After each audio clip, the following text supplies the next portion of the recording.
Assalamualaikum warahmatullahi wabarakatuh. Alhamdulillah yang salah sakinatu fi qulubil mu'minin yazdadu imana imanihim. Walillahi junudus samawati wal ardh. Syukur kepada Allah Subhanahu wa taala, salat dan salam terunjuk besar Nabi kita Nabi Muhammad sallallahu alaihi wasallam.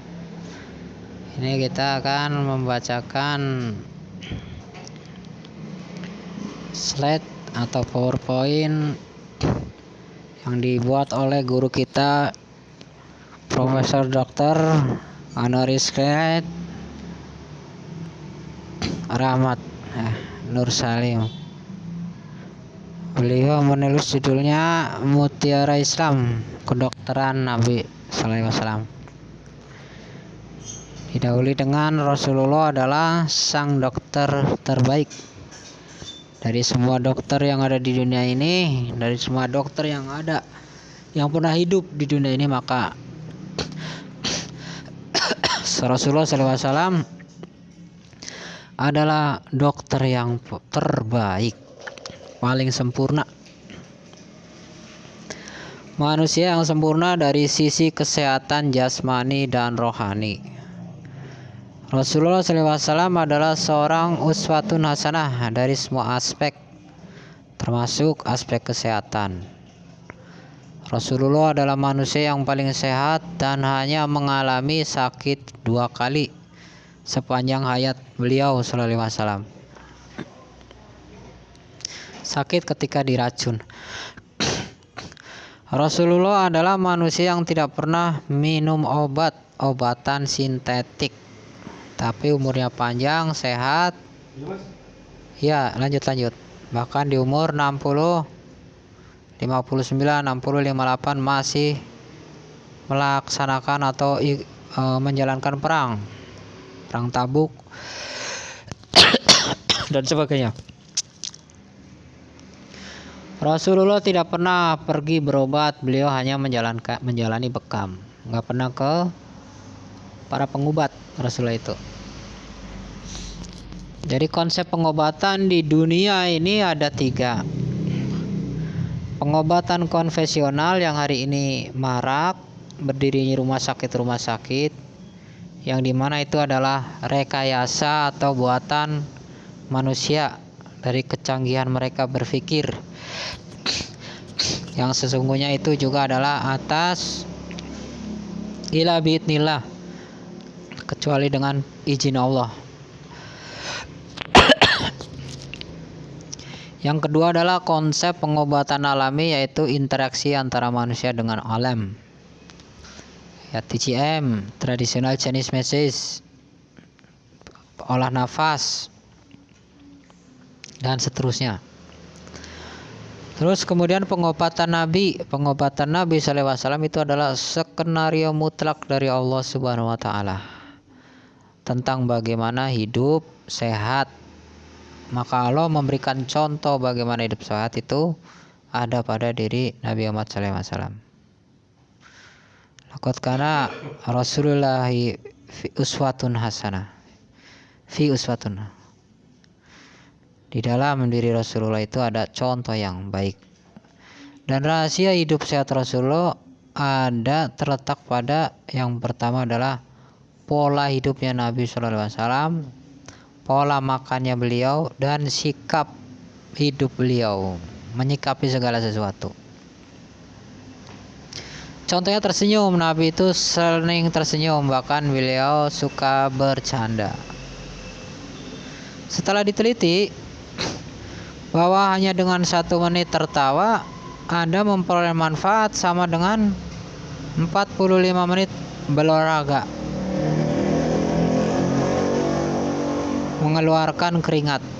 Tertawa yang alami, tertawa disengaja atau dipaksa tertawa juga efeknya juga mempunyai efek yang sama. Jadi tertawa dulu 1 menit. Nah, itu akan membuat kita itu seolah-olah berolahraga selama 45 menit dengan mengeluarkan keringat yang banyak. Berikut gitu ya, 1 menit aja diulang-ulang ya. Berikut ini adalah beberapa hal yang akan membuat Anda terkejut. Ya, wah, jadi profesor ini akan membuat kita terkejut, kaget. Karena begitu dahsyatnya fungsi tertawa. Itu bisa memperlancar aliran darah kita, mengurangi resiko penyakit jantung, dan meningkatkan daya tahan tubuh. Dan itu akan mengeluarkan atau memproduksi hormon endorfin. Ya, apa hormon endorfin? Itu adalah obat penenang yang alami. Ya, ketawa aja obat tenang yang alami. Daripada beli apa itu kemarin? Paracetamol yang 500 mg. Lumayan. Ketawa aja. Ketawa, hormon endorfinnya akan terproduksi dan menjadi penenang. Gratis. Memijat paru-paru dan jantung. Jadi ketika tertawa itu paru-paru dan jantung itu sebenarnya seperti dipijat. Terus menurunkan stres, meningkatkan kadar oksigen O2 di dalam darah, dan mengkontraksikan 80 titik saraf yang ada dalam diri kita. Melemaskan otot-otot, meringankan konstipasi, menurunkan tekanan darah. Nah, ini berarti orang yang tekanan darahnya tinggi, hipertensi, itu cenderung kurang tertawa. Hidupnya terlalu serius, terlalu tegang. Pola tidur Nabi Sallallahu Alaihi Wasallam. Rasulullah tidur awal malam dan bangun pada 2/3 malam. Rasulullah Sallallahu Alaihi Wasallam tidurnya miring ke kanan. Rasulullah Sallallahu Alaihi Wasallam tidur tidak dalam keadaan kenyang. Ya, beliau tidur dalam keadaan kenyang. Jadi sebelum tidur itu harus atau sebaiknya afdolu sare afdolnya tidur itu berwudu dahulu. Dalam Musnad Sunan Ibnu Majah diriwayatkan dari Abu Umamah bahwa ia menceritakan Nabi pernah lewat di hadapan seorang laki-laki yang sedang tidur tengkurap melungkup. Maka beliau menyekapnya dengan kaki beliau sambil bersabda, "Bangun, duduk." Itu adalah cara tidur para penghuni jahanam. Terus Nabi itu punya kebiasaan berpuasa. Ya, punya kebiasaan berpuasa.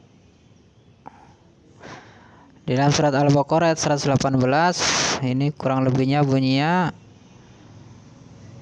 "Watasomu khairul lakum." Berpuasa itu lebih baik bagimu.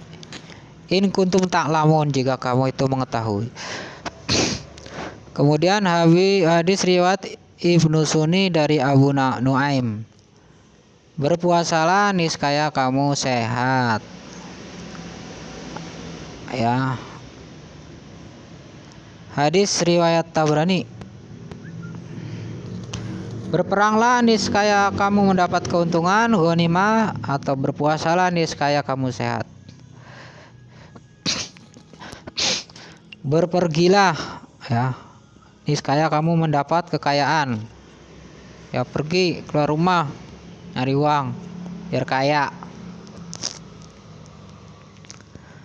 Hadis riwayat Bukhari Muslim, puasa adalah perisai. Beberapa riset tentang puasa. Lembaga penelitian ternak di Amerika melakukan riset terhadap 864 ayam petelur yang diproduksinya semakin menurun. Ya, produksinya, ya, telurnya semakin menurun. Kemudian dipuasakan selama 10 hari. Ternyata 75% ayam kembali bertelur kembali. Tuh puasa manfaatnya seperti itu. Dr. Muhammad Dawahiri dari Universitas Kairo meneliti hubungan antara puasa dengan penyakit kulit.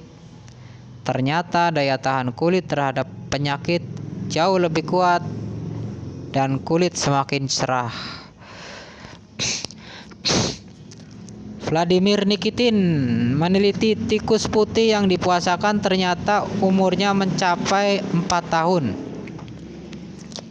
Yang dimana rata-rata tikus umurnya itu 2,5 tahun. Jadi puasa bisa memperpanjang umur. Penelitian dari University Osaka Jepang, orang yang berpuasa sel darah putihnya meningkat pada hari ke-7 dan ke-14. Otomatis membunuh kuman dan menyehatkan badan.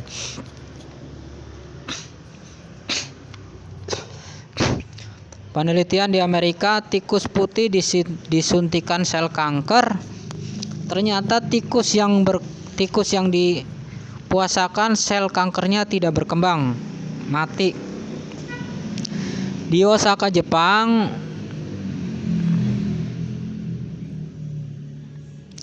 terdapat klinik atau sanatorium puasa untuk mengobati penyakit. Jadi di Jepang itu ada klinik khusus untuk mengobati penyakit, yang dimana di kliniknya itu adalah cara pengobatnya dengan berpuasa. Dr. Alan Kut, seorang pakar pengobatan Amerika Serikat, melaporkan terhadap penyelidikan psikologi kejiwaan membuktikan bahwa puasa mempengaruhi derajat kecerdasan seseorang. Ujian dilakukan terhadap sekumpulan orang yang rajin berpuasa dan sekumpulan orang yang tidak berpuasa. Hasilnya ternyata menunjukkan bahwa orang yang rajin berpuasa memperoleh skor nilai yang jauh lebih tinggi dalam ujian berbanding dengan orang yang tidak puasa. Kolon atau usus besar, tuh usus besar seperti itu bentuknya ya. Ini tuh apa itu? Apa ini Pak Guru? Oksigen radikal, free radikal, radikal bebas. Tuh motor neurons di dalam neurons.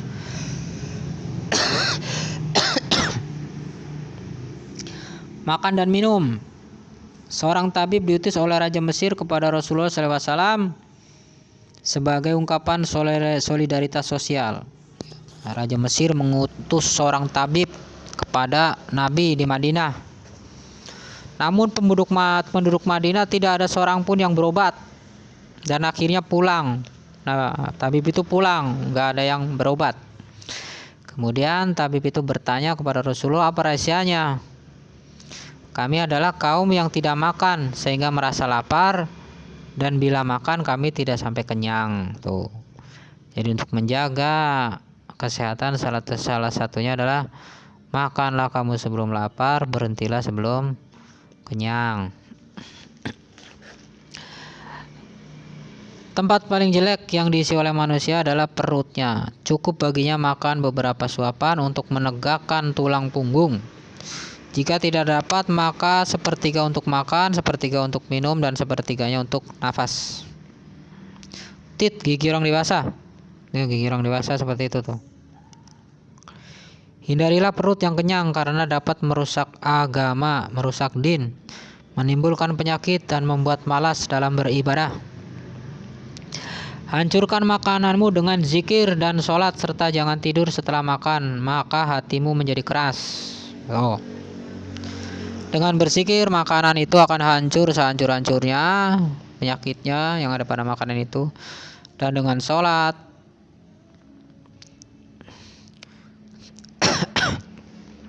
akan membuat hati kita menjadi lunak. Barang siapa ingin diperbanyak kebaikan dalam rumahnya, maka berwudulah sebelum makan dan sesudahnya. Om, wudu dulu sebelum makan. Wudu dulu. Tom. Siapa saja yang ingin diperbanyak kebaikan dalam rumahnya, maka berwudulah sebelum makan dan sesudahnya.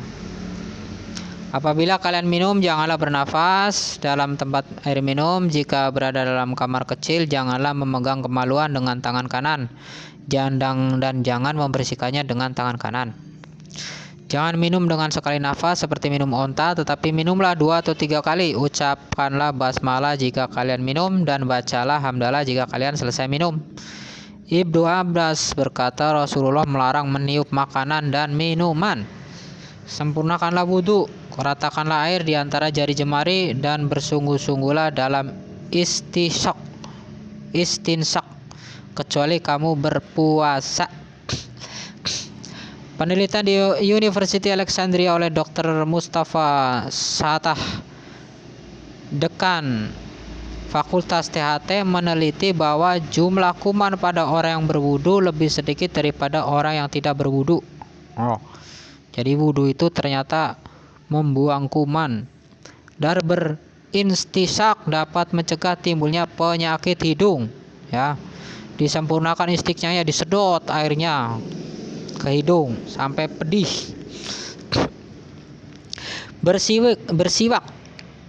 Jika saja tidak memberatkan umatku, sudah pasti akan aku wajibkan kepada mereka bersiwak setiap kali wudhu. Bersiwak itu mencegah penyakit caries. Caries dapat berefek ke beberapa organ penting, diantaranya jantung. Bersiwak meningkatkan fungsi pencernaan yang akan berdampak pada kesehatan organ pencernaan. Sunnah fitrah ada 5, yaitu khitan, mencukur bulu kemaluan, mencabut bulu ketiak, memotong kuku, dan memendekkan kumis.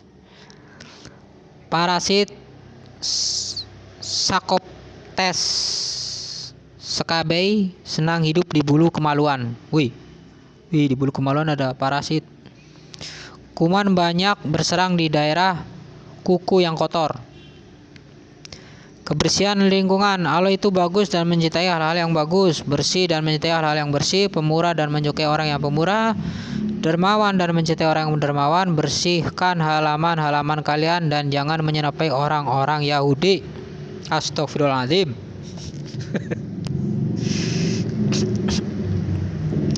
Siapa saja yang memelihara anjing bukan untuk menjaga gembalaannya atau berburu, maka amalannya akan dikurangi setiap hari 1 kirot atau 4/6 dinar.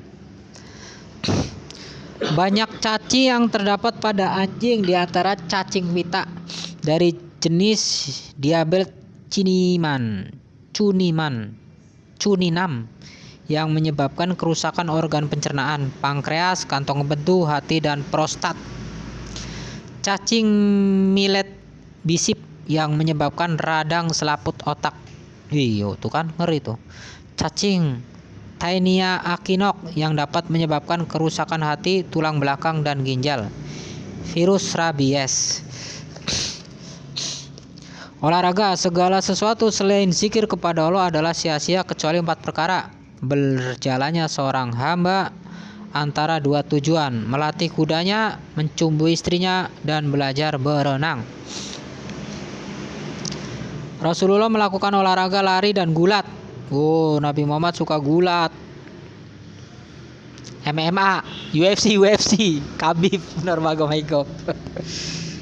Dalam sholat merupakan sebuah olahraga tubuh di mana sholat mengandung 113 gerakan, 39 gerakan ruku, dan 74 gerakan sujud. Baru tahu saya, nggak pernah ngitungin tuh. Itu yang berapa rakaat? Nggak tahu tuh. 103, iya ya, berapa rakaat. Memandu cinta di atas ranjang akan bermanfaat. 5 rakaat. 5 waktu. Iya kali, iya.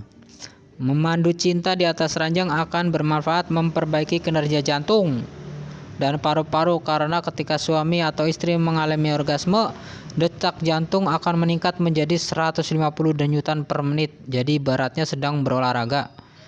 Dari riset Dr. Rossi dan kawan-kawan telah ditarik kesimpulan bahwa hubungan seks teratur akan memperpanjang usia karena aktifnya berbagai hormon antara lain testosteron, oksitosin, dan endorfin yang bisa menahan laju hormon-hormon stres.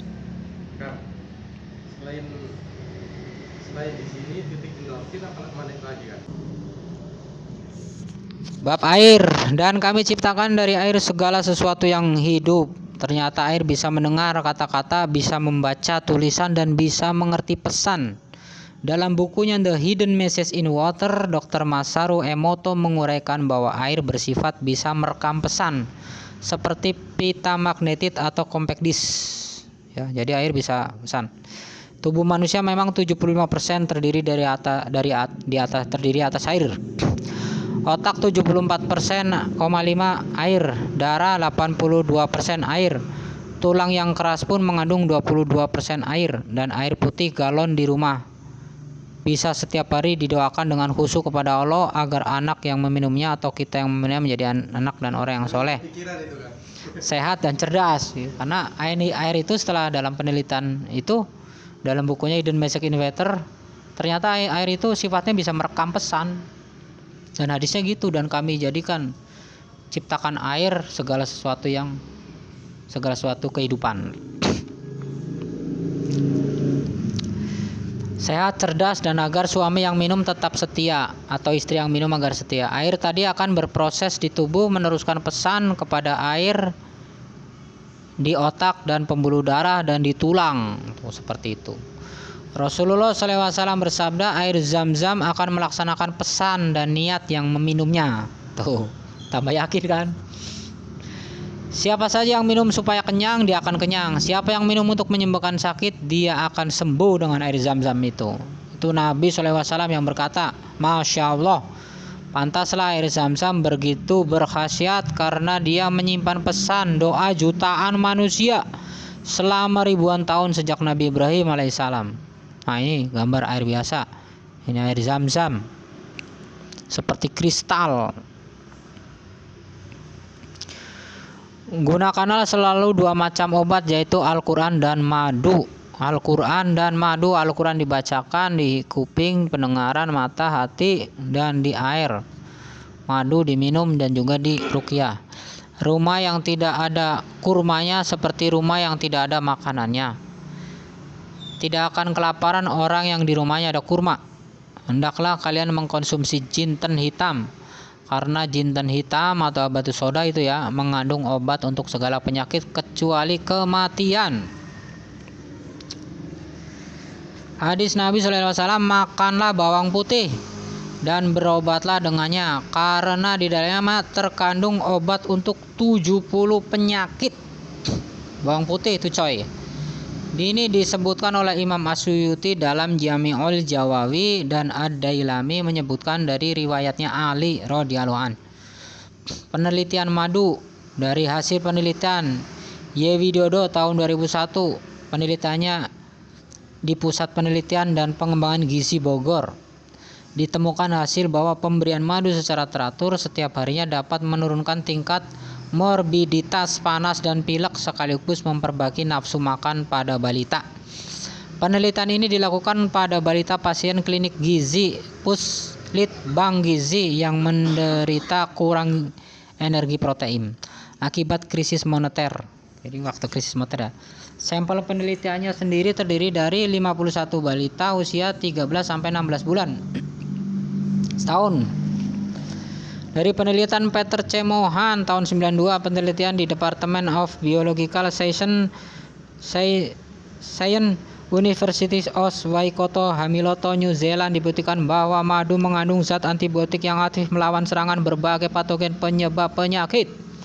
Dari hasil penelitian Komarudin tahun 97 meneliti di Department of Biochemistry Faculty of Medicine Universitas of Malaya di Kuala Lumpur ditemukan paling tidak terdapat 4 faktor yang bertanggung jawab terhadap aktivitas antibakterial pada madu, yaitu kadar gula madu yang tinggi, madu bersifat masam, madu mengandung 10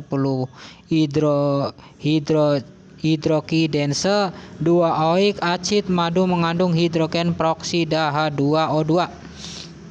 Nih madu tuh seperti itu gambarnya.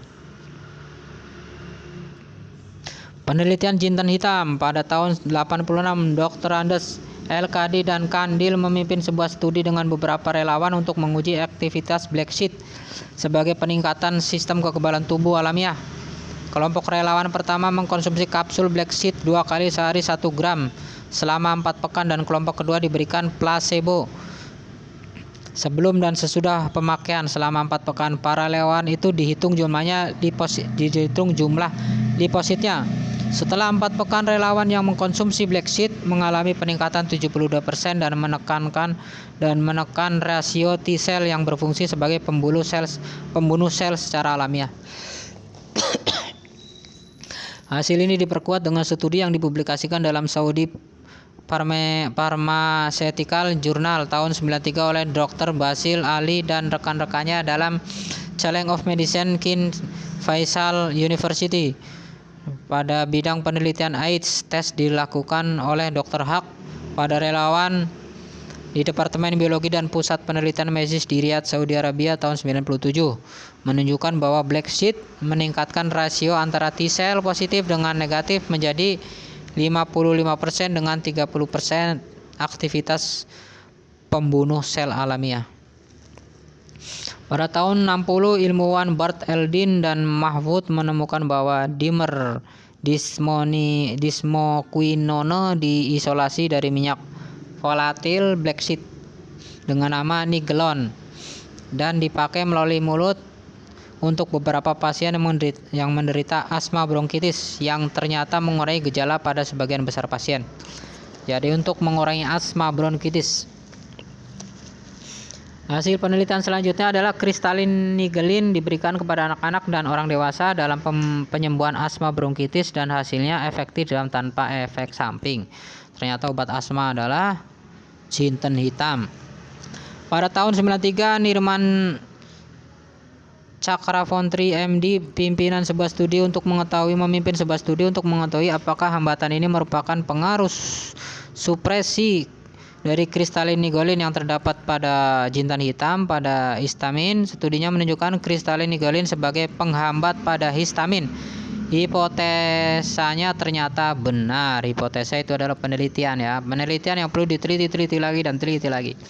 Studi dokter ekstrakuler ya, itu baca sendiri bahwa kristalin nigelin menurunkan pelepasan kalsium pada sel-sel penyegah yang juga melepaskan histamin.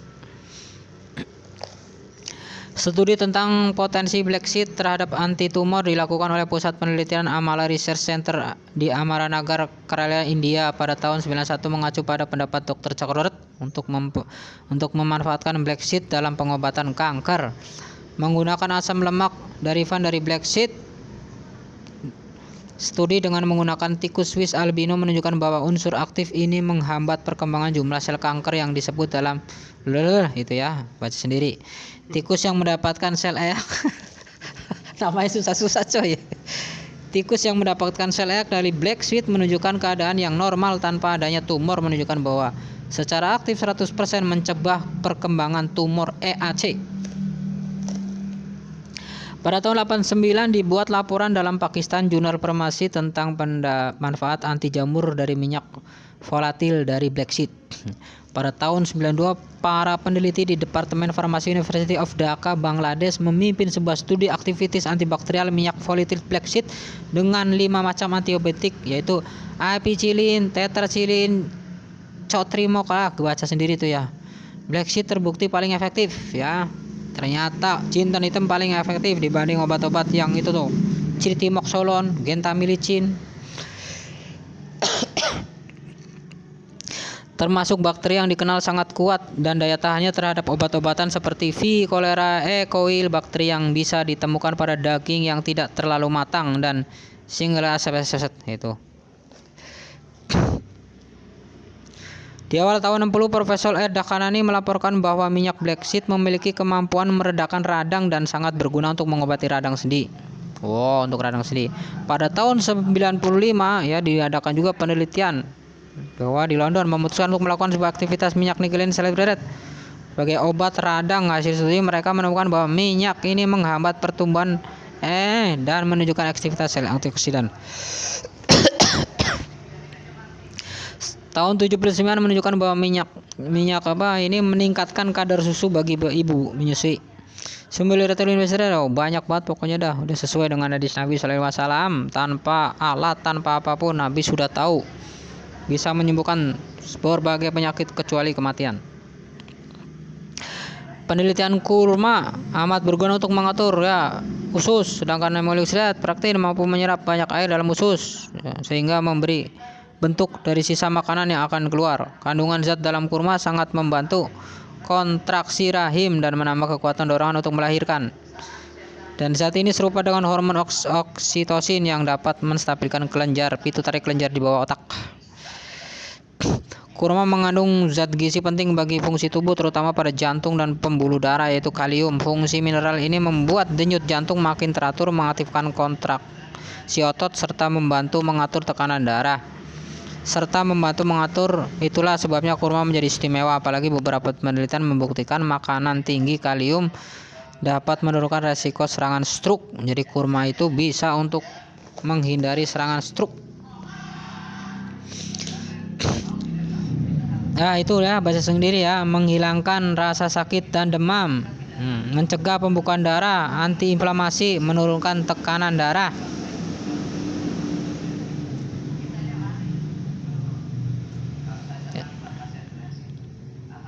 Menjaga fungsi normal saraf ya.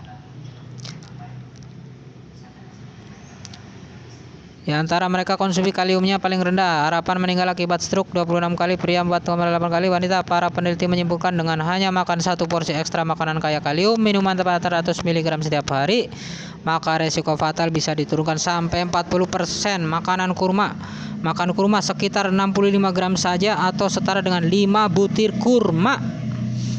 Sikap positif, tidak pernah stres, selalu tersenyum, tidak pemarah, tidak berburuk sangka, pasrah sepenuhnya kepada Allah Subhanahu wa taala, sabar dan tawakal. Itu sikap yang harus dibangun oleh kita. Terapi Rasulullah, pengobatan alimat dengan bahan alami dan herbal. Terapi dengan menggunakan air, bekam, ruqyah syariah.